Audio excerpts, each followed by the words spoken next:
Hello students, आज हम next chapter start करने जा रहे हैं। नेक्स्ट चैप्टर हमारे पास जो है वो है chapter 6 according to elements, and according to NCERT वो है चैप्टर 5। ओके, तो ये हमारे पास जो है नेक्स्ट है चैप्टर 6 और लेक्चर नंबर जो है आपका लेक्चर नंबर है 11। ओके, चैप्टर 6 जो है उसका नाम जो है चैप्टर 6 का जो नेम है वो है कॉन्टिन्यूटी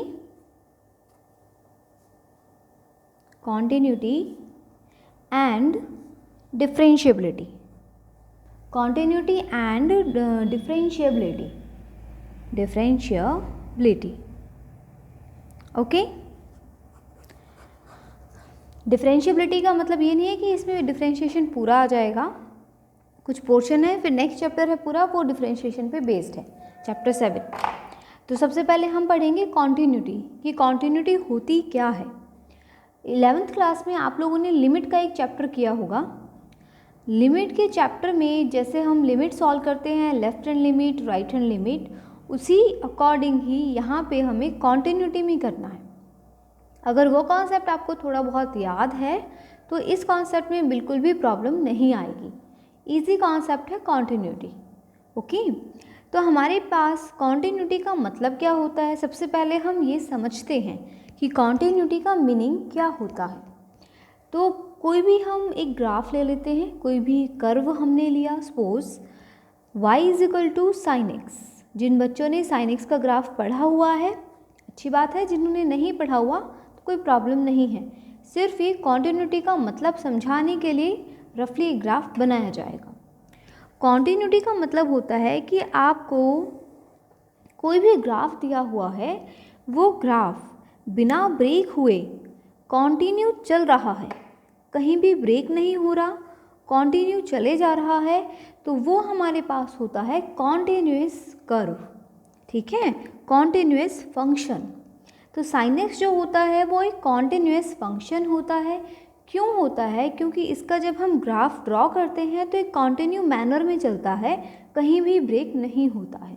ओके, इसी तरह से अगर y = cos x हम देखते हैं तो y = cos x ये भी हमारे पास एक कंटिन्यू फंक्शन होता है, क्योंकि इसका जब हम ग्राफ ड्रॉ करेंगे तो इसका ग्राफ भी हमारे पास कॉन्टिन्यू मैनर में चलता है, ये भी कहीं पे ब्रेक नहीं होता है।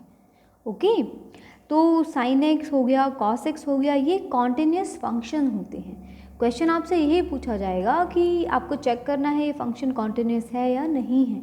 तो ये तो हमने ग्राफ से बता दिया कि ग्राफ हमें आता था तो हमने बता दिया कि कॉन्टिन्यूअस है नहीं है, लेकिन प्रॉपर मेथड होगा जिससे हम किसी फंक्शन के लिए ये कॉन्टिन्यूअस है या नहीं है वो पता कर सकते हैं। ओके, नाउ सपोज मान लीजिए कि आपके पास y = टेंजेंट x हम लेते हैं, y = टेंजेंट x। अगर हम इसका ग्राफ ड्रॉ करें y = टेंजेंट x का, देन 0, दिस इज π/2, देन यहाँ पे मिलेगा आपको -π/2। तो इसका जो ग्राफ ड्रॉ होता है वो इस अकॉर्डिंग ड्रॉ होता है।